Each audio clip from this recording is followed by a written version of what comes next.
नमस्कार, हमारे छत्तीसगढ़ देख रहे हैं आप। मैं हूं आपके साथ भावना त्रिपाठी। प्रदेश कार्यालय मंगला बिलासपुर में निषाद पार्टी की संभागीय बैठक पूरी हुई, जिसमें 2024 में निषाद पार्टी की भूमिका पर चर्चा हुई और आने वाले त्रिस्तरीय चुनाव, पंचायत चुनाव, नगरीय चुनाव के लिए रणनीति बनी और संगठन के विस्तार के लिए छत्तीसगढ़ स्वराज सेवा के बारे में चर्चा भी की गई। तो वहीं इस चर्चा में आने वाले समय में निर्बलों के हित और मान सम्मान के हक का हिस्सा इत्यादि के बारे में चर्चा हुई, जिसमें निषाद पार्टी की ओर प्रमुख पदाधिकारी उपस्थित रहे।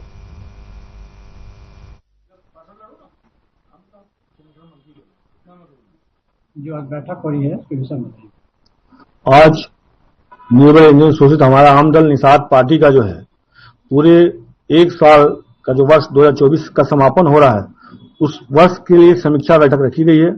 इसमें हमारे प्रदेश के जो मुख्य पदाधिकारी हैं आज इस बैठक में आए हुए हैं। इस बैठक का मुख्य उद्देश्य हमारे 2024 में पार्टी की जो रणनीति रही उस पर हम कितने सफल रहे उस पर चर्चा की गई और जो भी हमारे पदाधिकारी हैं उन पे इन बातों पे सलाह लिया गया।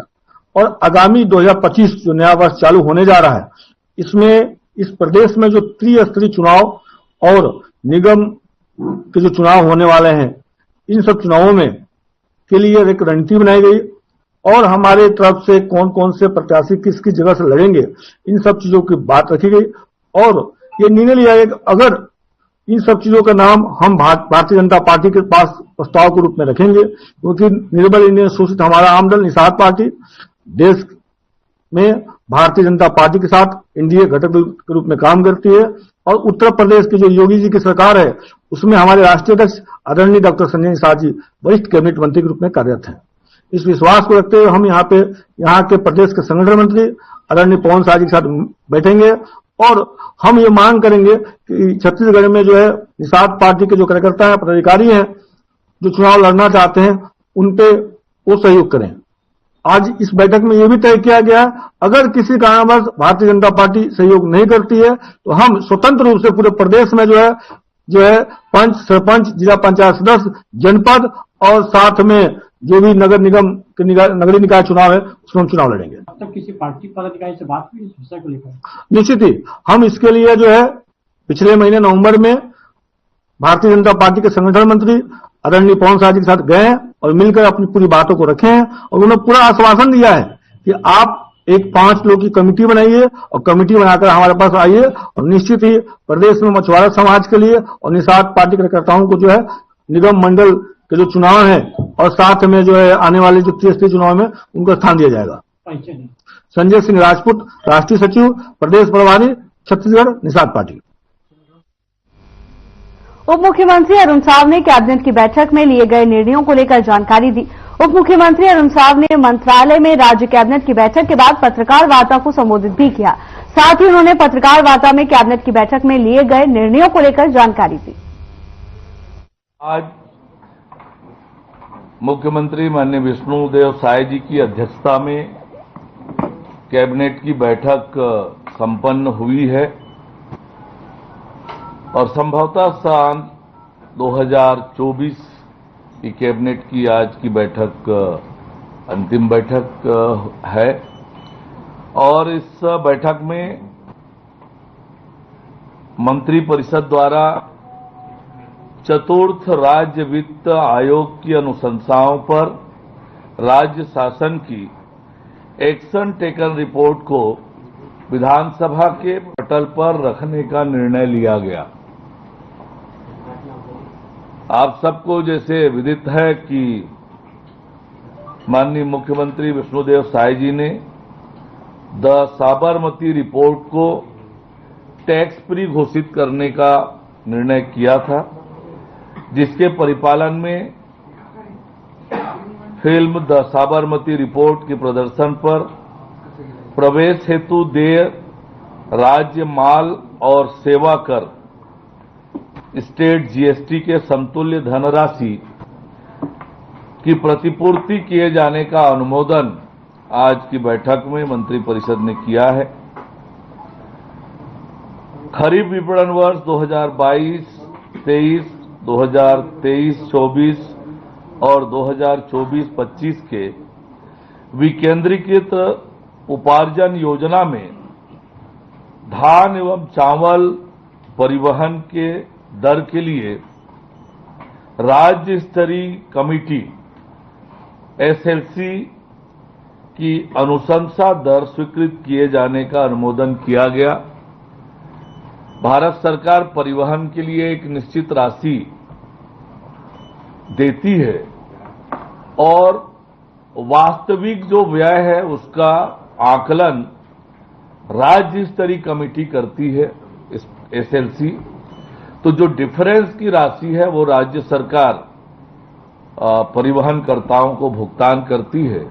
तो वो 2022-23, 23-24, 24-25 के लिए जो अनुशंसा की है राज्य स्तरीय समिति ने, उस दर से भुगतान करने का अनुमोदन मंत्रिपरिषद ने किया है। एक और महत्वपूर्ण निर्णय मंत्रिपरिषद ने लिया है।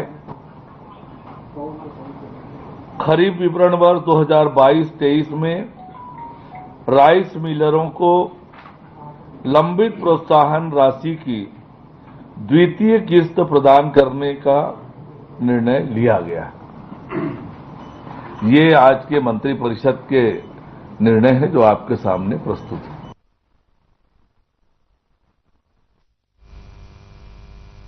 फ्लोरामैक्स कंपनी में ठगी का शिकार हुई हजारों महिलाओं ने कलेक्टर कार्यालय के सामने प्रदर्शन किया। महिलाओं ने कहा कि बैंक कर्मचारियों के द्वारा लगातार उन्हें प्रताड़ित किया जा रहा है।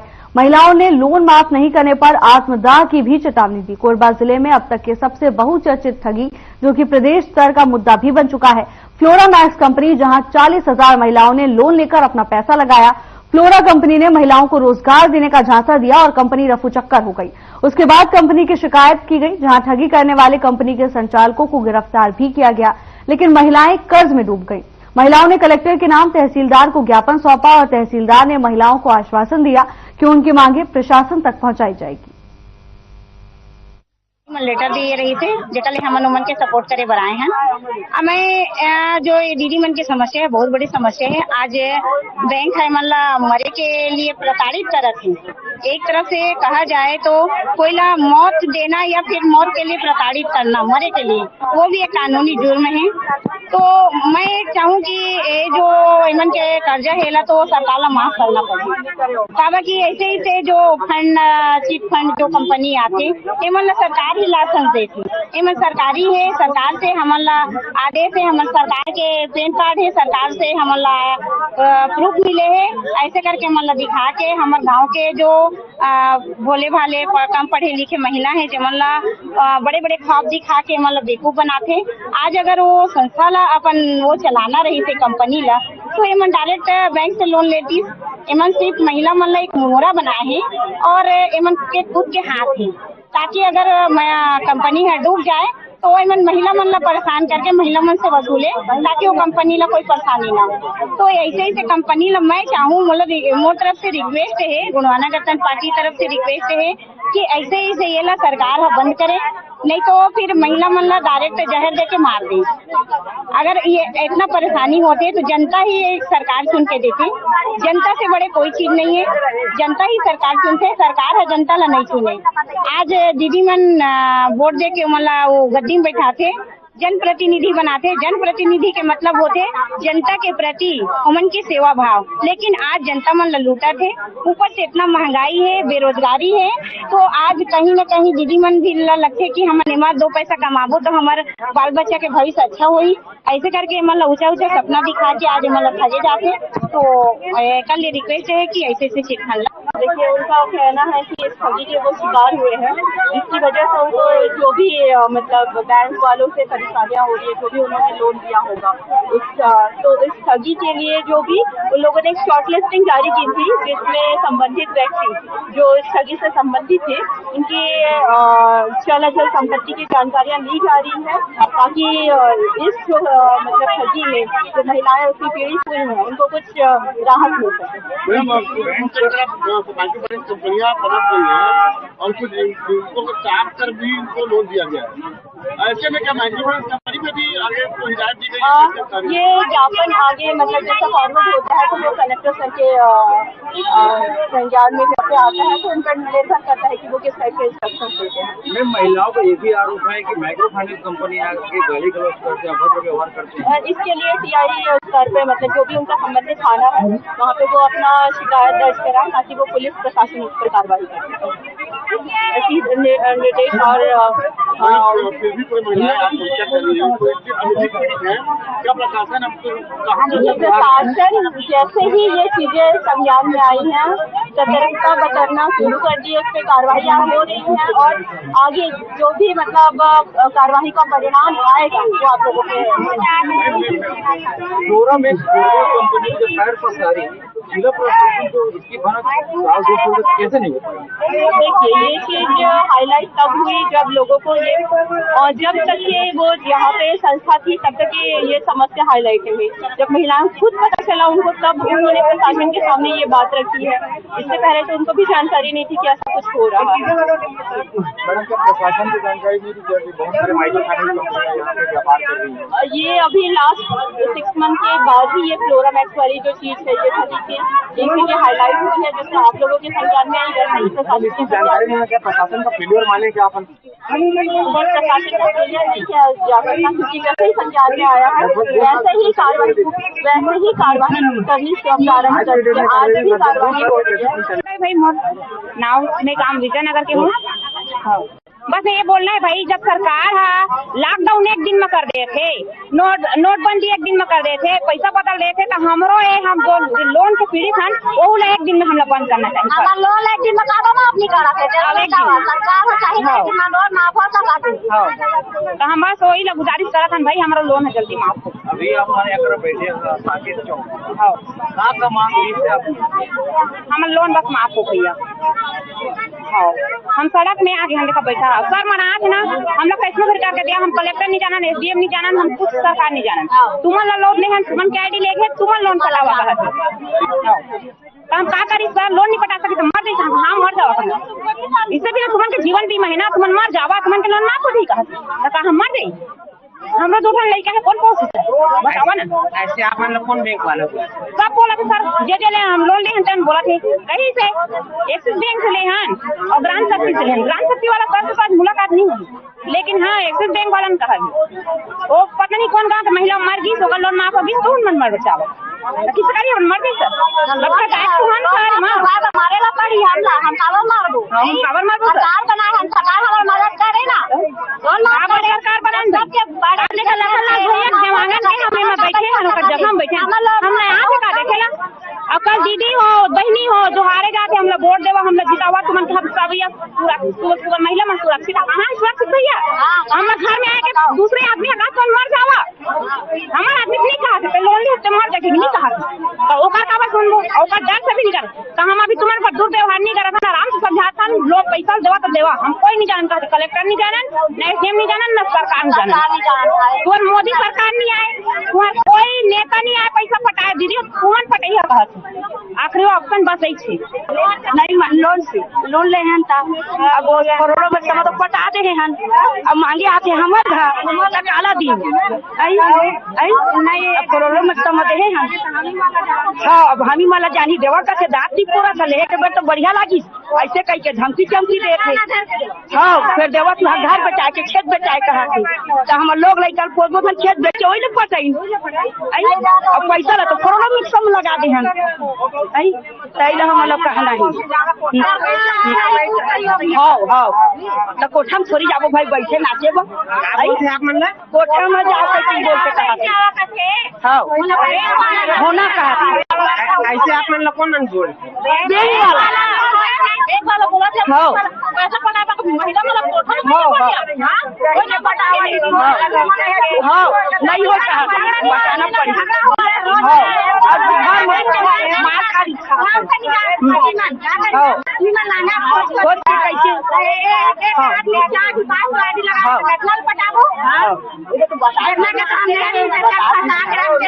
नहीं माने।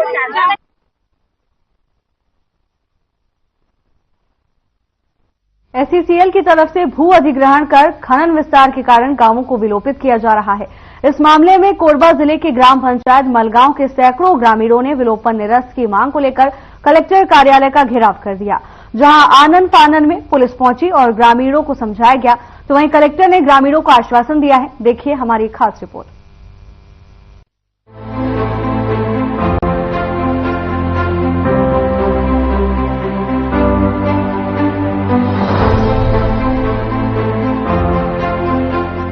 सैकड़ों ग्रामीण अचानक कलेक्टर कार्यालय पहुंचे, जहां पुलिस और ग्रामीणों के बीच तनाव की स्थिति बनी रही। ग्रामीणों का कहना है कि कलेक्टर महोदय ही उनके समक्ष आए और उनके आवेदन ले। इसके बाद कलेक्टर अजीत बसंत ने ग्रामीणों के समक्ष जाकर उनका ज्ञापन लिया। ग्रामीणों ने मांग रखी कि मलगांव के आसपास कोयल खनन का कार्य जारी है, जहां STCL प्रबंधन की तरफ से जमीन अधिग्रहण किया जा रहा है, वहीं उनके गांव को प्रशासन विलुप्त कर रहा है। उनकी मांग है कि गांव उसी स्थान पर यथावत रहे। पंचायत चुनाव आने वाले हैं। ग्रामीणों ने कहा कि वे अन्य गांव में जाकर चुनाव में शामिल होना नहीं चाहते। प्रदर्शन कर रहे ग्रामीण मलगांव, अमगांव, सुआघोड़ी के हैं। STCL प्रबंधन की मनमानी से गांव के आसपास कोयला विस्तार के लिए विस्फोट भी किया जा रहा है। माइंस के विस्तार के क्षेत्र में ग्राम पंचायत आ रहा है और इसमें निर्देश के अनुसार इस ग्राम पंचायत को विलोपित करने की प्रक्रिया की जा रही है। ग्रामवासियों की जो शिकायत है, उन शिकायतों पर शासन के नियमों और जो STCL के अर्जन के प्रस्ताव हैं, इनको ध्यान में रखकर निर्णय लिया। पिछले बार भी 2 ग्रामों को विलोपित किया गया, तब इस बार किस तरह के नियम अपनाए? पिछले बार के पंचायत चुनाव में भी कुछ गांवों को यहाँ पर विलोपित किया गया था। उस समय जिस प्रक्रिया का पालन हुआ था, उसको देखते हुए इस बार भी निर्णय लिया। ग्राम पंचायत मलगांव के सरपंच हूँ, धन कुंवर कंवर। हमार गाँव ला अभी विलोपित किए गए है, तो हमन चाहतन के हमार गांव ला विलोपित करे है, तेला निरस्त किया जाए और आगामी चुनाव में चुनाव किया जाए। और गांव के जो मूलभूत सुविधा है, जो वहाँ अभी तो बसें नहीं है कोई जगह, लेकिन मेरे गांव का जो मुआवजा कटा हुआ है, तो कलेक्टर सर बोलते हैं कि सही बना है मुआवजा, नापी के हिसाब से सही बना है बोलते हैं, और सही नहीं बना है। क्योंकि मैं देख चुकी हूँ पूरा गरीब का कटा हुआ है सर। तो गरीब कहाँ जाएंगे? 2 लाख बना था वो 50,000 हो गए, 50,000 था वो 20,000 हो गया, तो गांव वाले कहाँ जाएंगे? और ऐसा तो नहीं फिरेंगे, तो हम तो यहीं बैठेंगे हड़ताल में, जब तक हमारी मांगे पूरी नहीं होगी तब तक बैठेंगे। और 6 महीना के अंदर में वीरान हो जाएगा, ऐसा करके विलोपित किए हैं। क्यों? कारण क्या? वहाँ STCL अधिग्रहित क्षेत्र है, तो 6 महीना के बाद में गांव नहीं रहेगा, ऐसे करके पूरा विलोपित कर दिए। और 1290 जनसंख्या है मेरे गांव में, तो अभी वहाँ सब स्कूल, आंगनबाड़ी, पंचायत भवन, हर चीज उपलब्ध है सर। तो कहाँ जाएंगे गांव वाले?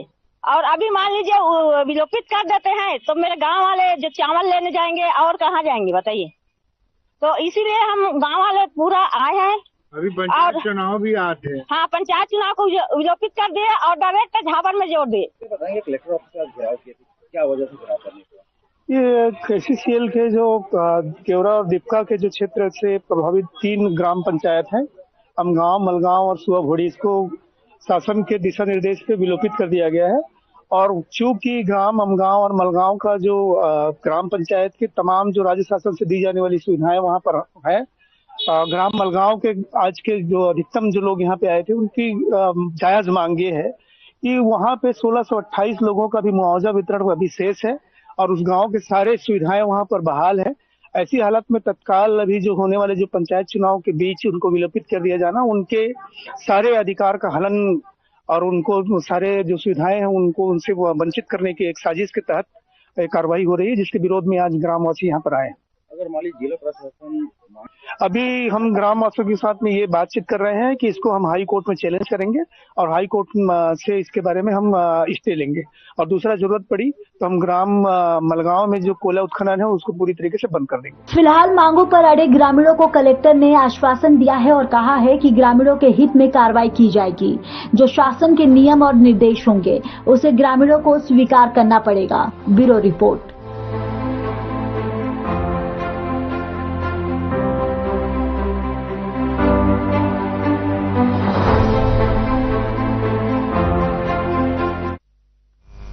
बीजापुर कलेक्टर ने अपनी साप्ताहिक नियमित जनदर्शन में लोगों की समस्याएं सुनी।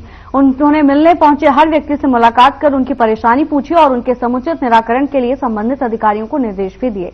कलेक्टर संबित मिश्रा ने कहा कि साप्ताहिक जनदर्शन कार्यक्रम से लोगों को काफी राहत मिल रही है। लोग अपनी समस्याओं को लेकर जनदर्शन के माध्यम से अवगत करा रहे हैं। लोगों का कहना है कि जनदर्शन से काफी आसानी हो रही है अपनी समस्याओं को अवगत कराने में और समस्याओं का समाधान भी जल्द हो रहा है।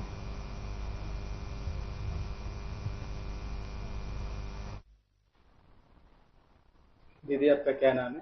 जयमती मां जी। आज कलेक्टर परिसर जन दर्शन कार्यक्रम में आप लोग कलेक्टर सर से मिलने आए, क्या समस्या को लेकर आए?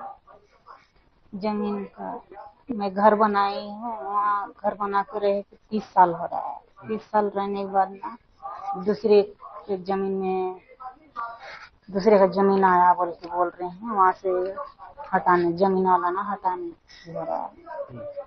तो मेरे को ना अभी जो जमीन है मेरा 9 नंबर जमीन है, वही जमीन मेरे को मिलना चाहिए, वही चाहिए, वही घर बनाएंगे। कलेक्टर सर से मिलने के बाद कलेक्टर साहब क्या बोले? कागजात जमा किए हैं तो चेक कराएंगे एसडीएम साहब से बोल के बोले हैं। सर, आज आप लोग जनदर्शन में पहुंचे हुए हैं और क्या समस्या को लेकर आज जनदर्शन में आए थे? हम लोग आज बीजापुर सहकारी समिति कर्मचारी संघ से हम लोग धान उठाव नहीं होने के कारण कलेक्टर साहब को ज्ञापन देने पहुंचे थे और धान समय पर उठाव नहीं होने के कारण यही आगे चलकर सुखद आता है, जिससे हम कर्मचारी साथियों को बहुत दिक्कतें उठाने पड़ती हैं।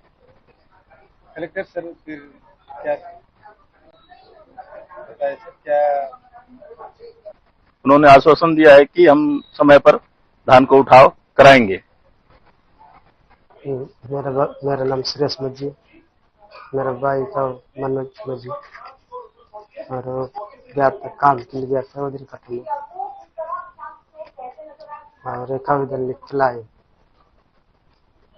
और उनके काम किया वाला भुगतान नहीं मिला, मतलब उन काम किया वाला पैसा वो नहीं मिला, उस वजह से हम लोग आवेदन लिख के लाए।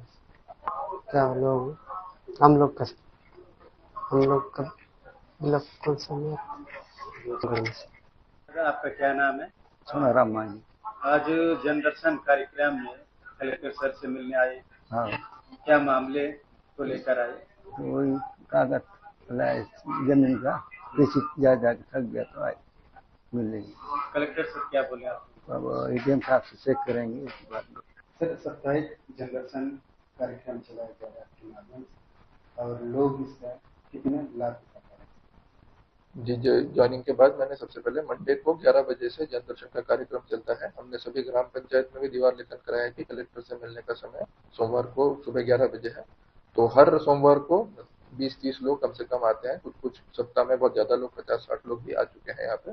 उन लोग के जो बेसिक शिकायतें होती है उसका त्वरित निराकरण भी हो रहा है, उसकी मॉनिटरिंग टीएल मीटिंग में भी होती है, जिसकी वजह से लोगों में भरोसा बना है।